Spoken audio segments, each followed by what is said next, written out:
I believe that every huge crisis, presents itself with an opportunity and changes things in a manner that has never been done before. Clearly, COVID is a crisis that is going to change our lives in very way.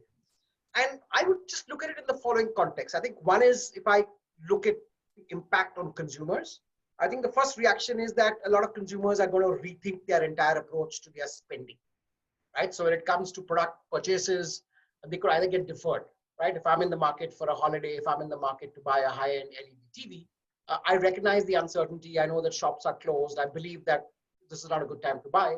So some of my purchases can get deferred.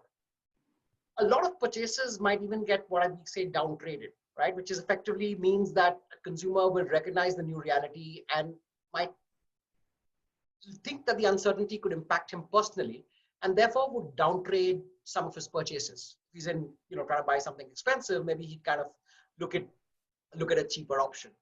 And the third is a whole lot of purchases or a whole lot of sales that actually get destroyed, right? So if you look at all the movies that were to be released and all the holidays that were to be taken, I think some of these are going to get permanently put off or effectively destroyed. So I think there are three kind of big buckets in terms of how consumers respond.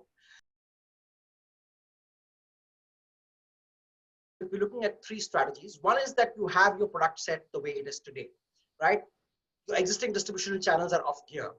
Is it a time to re-examine new options? Do you really want to look at the online channel, right? A lot of you would read about the fact that all the mainline consumer goods companies are tied up with Swiggy and Zomato and Dunzo to ensure their products are still getting to consumers. So one is looking at the existing products, but looking at an optional distribution channel.